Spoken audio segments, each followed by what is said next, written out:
మత్తయి 27:50-53. సమాధులు తెరవబడును, నిద్రించిన అనేక మంది పరిశుద్ధుల శరీరము లేచి. అందరు పరిశుద్ధులు లేచిపోయారండి. అంటే ఒక రకంగా చూస్తే బైబిల్లో మన దేహాన్ని నుంచి దేన్ని విభజించాలని నేర్చుకుంటున్నాం ఇక్కడ? పాపాన్ని. ఎందుకంటే వీళ్ళు ఎవరంట? నిద్రించిన అనేక మంది పరిశుద్ధులు. అంటే పరిశుద్ధతకు ఎంత ప్రాధాన్యం ఇస్తున్నాడో బైబిల్ చూస్తున్నాం మనం. పునరుద్ధానానికి పరిశుద్ధతకి ఎంత కనెక్షన్ ఉంది? చాలా కనెక్షన్ ఉంది. Teach your children about holiness. This is very very important. ఇప్పుడు ఏంటంటే ఇప్పుడు చేతిలోనే పాపం ఉంది, మొబైల్ కంటితోటి. The world is filled with sin. మన స్నేహితులు చేసింది, లోకము చేసింది చేయాలనిపిస్తుంది. ఒకసారి యేసుని అంగీకరించిన తర్వాత జీవితాంతం ఆ రక్తముతో కడుక్కొని పరిశుద్ధంగా ఉండాలి. Should keep on focusing on holiness.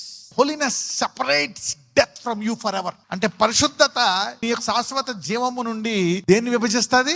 మరణాన్ని విభజిస్తుంది. Holiness is very powerful ingredient. Remember holiness. Pray for holiness. Make it as a part of your life. నీ ప్రేయర్ లో ఎప్పుడు ఈ పాయింట్ ఉండాలి. ఏదన్నా ఉండకపోనే, Lord God my eyes, God my mind, God my thoughts, God my hands. నా చేతులు ఎక్కడికో వెళ్ళిపోకూడదు అస్తమానం. ఫేస్బుక్ లో, యూట్యూబ్ లో, ఆ ఇన్స్టాగ్రామ్ లో, ఆ ట్విట్టర్ లో, ఆ ఇంటర్నెట్ లో, ఆ గూగుల్ లో కొన్నే చూడాలి. Put this as your major prayer point. ఎందుకంటే only prayer will change your life. శరీరాన్ని నలగొట్టుకుంటూ ఉండాలి. ఎప్పుడు దాకా నలగొట్టుకోవాలంటే యవ్వన కాలంలో అలవాటు అవ్వాలి మీకు. అలా ప్రార్థించే అలవాటు 90 దాకా నలగొట్టుకుంటానే ఉండాలి. So focus on holiness.